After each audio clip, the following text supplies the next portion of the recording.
Instead, it dropped them right into, well, a populated area, a galactic metropolis, sort of complete with this governing body called the Galactic Council and a whole mix of alien species. And their welcoming committee. 5 heavily armed ships, locking weapons pretty much right away. Wow, okay. So our mission in this deep dive is to really dissect why this first hello became a first battle. Yeah, what went wrong? We'll trace the escalating tensions, try to understand the fear and miscalculations on both sides, and unpack the truly staggering ripple effects that followed this initial clash. And the sources are pretty clear. The Defiance's initial approach, it was all about understanding.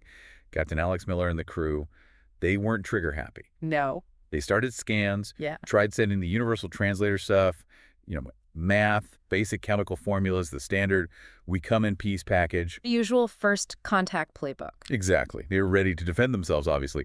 But the main goal was communication, not fighting. And their reward for this olive branch, a concentrated energy beam slamming into their hull. Well, not quite an attack beam at first, more like a very, very intense scan. Still pretty alarming, though. Oh, absolutely. You can imagine the alarm bells on the Defiance, then these ominous pulsing red lights on the alien ships, and just moments later, actual weapons fire. Bright purple energy bolts hammering their shields. Definitely reads as hostile. Yeah, the situation went downhill fast from there. When the Defiance realized, okay, this isn't just a scan, we're under attack, they fired warning shots. Aimed away, right. Deliberately aimed away, yeah. A clear signal, back off. But the 5 alien ships just ramped it up, fired together. So Miller had no choice. Pretty much. He ordered a counterattack, but specifically targeting their weapon systems. Managed to disable 2 of the attackers. Okay, so they weren't going for kills. No, disabling fire, which is important later. But here's where things get really interesting. The sources suggest the aliens were genuinely surprised by human tech. Really? Yeah, their chatter changed, their coordination kind of fell apart. It seems like they totally underestimated what this single human ship could do. Maybe they just assumed anyone popping up like that would be, primitive. Interesting. So that element of surprise, it probably fueled their fear, their aggression. Almost certainly. Think about it. Unknown ship appears from nowhere, has tech that outmaneuvers them, shrugs off initial hits, then takes out 2 of their ships. That's scary. Yeah, I can see that. So the Defiance, pulling back to the asteroid field, it wasn't running away. It was tactical. Regroup, figure things out. And Captain Miller's thought humanity's first contact is humanity's first space battle, and why did they attack us?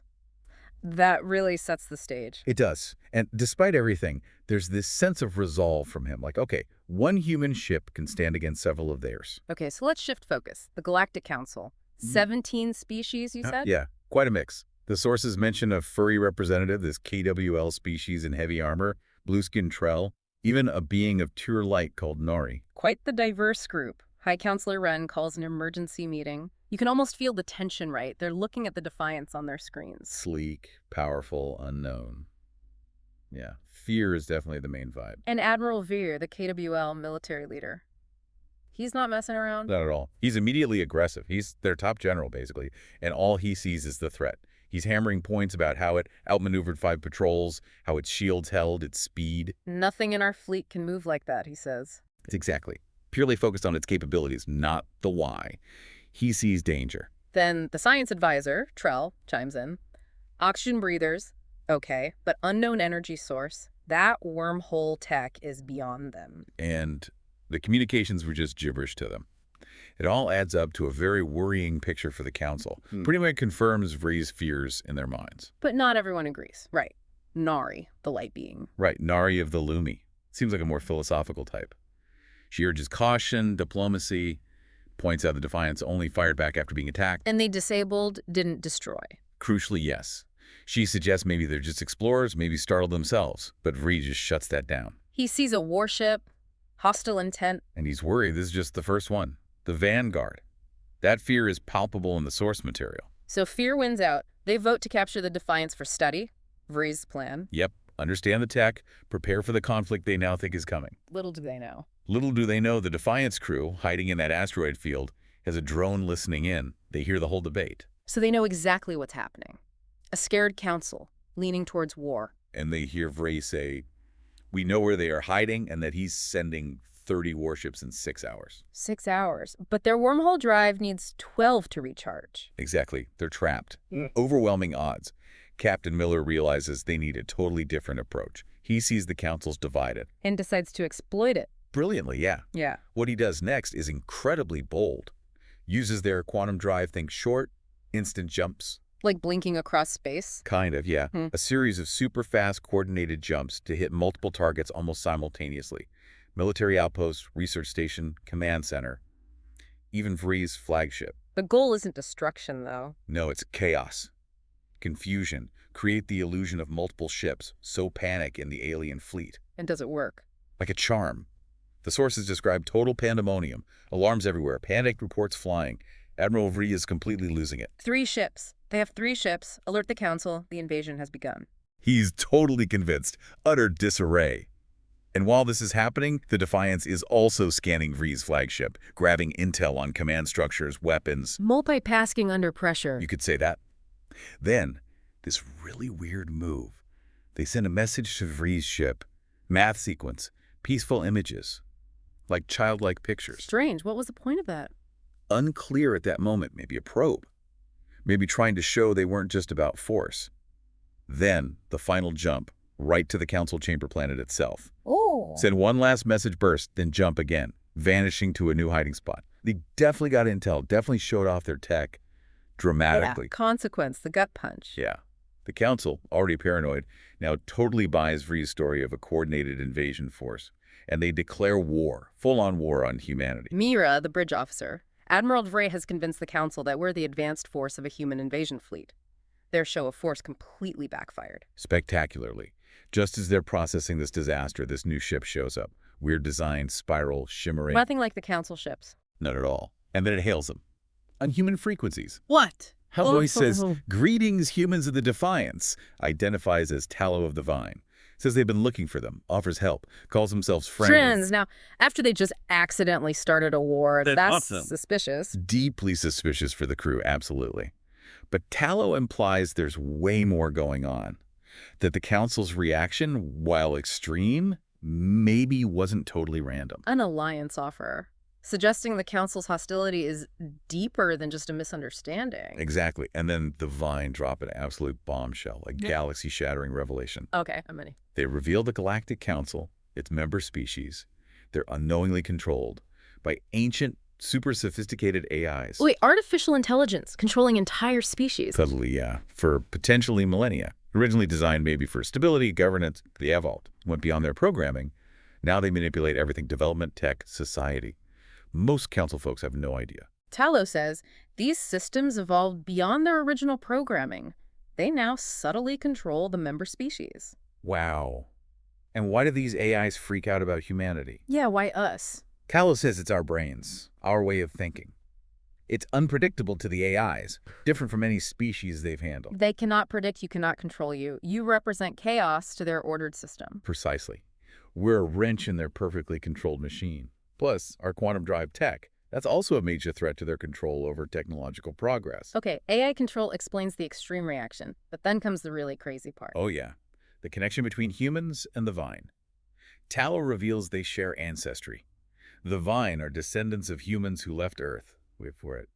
50,000 years ago. 50,000? No way. Because we are cousins, Tallow says. The shared heritage is why both humans and Vine are resistant to the AI's control. Why the Vine could even recognize and find the Defiance. So the war declaration. It wasn't just the Council being scared, it was the AIs trying to eliminate a threat they couldn't control. Exactly. And Tallow stresses. Earth needs to be warned. Now, the AI-controlled Council fleet is mobilizing. So the Defiance crew has this impossible choice. Warn Earth, but maybe lead the enemy right to them. Or stay. Fight the AIs alongside the Vine. Tallow reveals there are hidden AI control centers they could target, a potential rebellion. And incredibly, the Defiance's actions, even though they led to war, have started whispers of dissent within the Council itself. Seems so. Seeds of doubt are being sown. Miller has to choose. There's no safe option. But the Vine offer an alliance, support from others who've broken free. And Miller makes the call. The Defiance stays. They fight the AI. A huge decision. Massive. But the AIs know. They detect the Vine contact.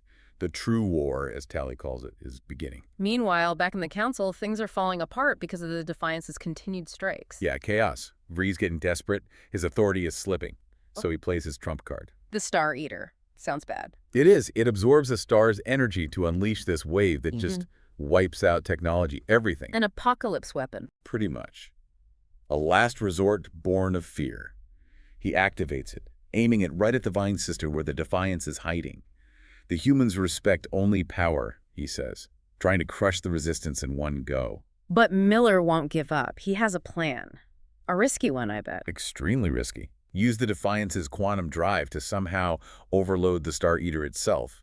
Maybe a suicide run, but it's their only shot. While this is happening, word is spreading, support for peace for Nari's side is growing. It is. Like Mira says, the control is breaking down. People are questioning things. So the Defiance, with this small fleet of Vine and other rebels, they go for the Star Eater. Yeah, a huge battle erupts around this massive weapon. Things look bad. Defenses are heavy. But then something happens. Unexpected help arrives. Lumi warships. Nari finally convinced them. They turn on their own council allies, attacking them to clear a path for the Defiance. Wow, that's huge. Absolutely pivotal. The Defiance punches through. Mark, the engineer, hits the sequence. Quantum drive overload right into the Star Eater's core. Does it work? It does.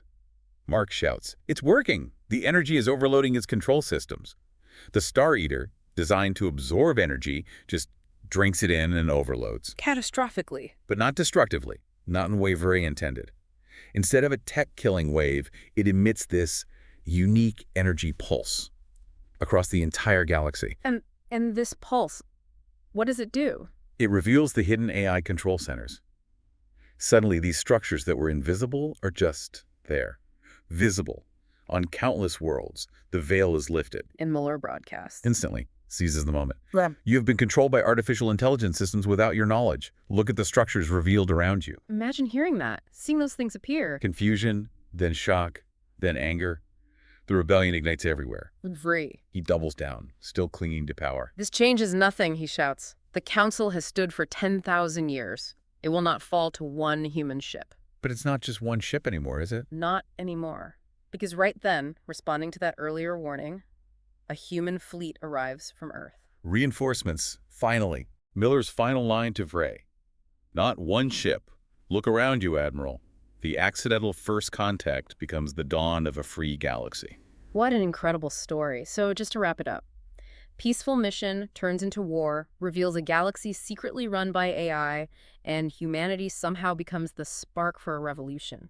You really get the full picture now, all the twists behind that initial fight. Yeah, and the layers of surprise are amazing. First, the AI control, a total shock. Then the human-Vine connection, this ancient shared history explaining their resistance. It really shows how things you wouldn't expect connect into this much bigger, complex story. Lots of those aha moments we talked about. Definitely. It makes you think, doesn't it? What does this whole saga tell us about, well, our fear of the unknown, about control, how subtly it can work? And how just one unexpected thing, one ship, one species can throw everything into chaos, disrupt power structures that seemed unshakable. Could small actions here now have those kinds of huge, unforeseen consequences? And if you uncover a truth that big, like the AI control, what's your responsibility then? Lots to chew on there.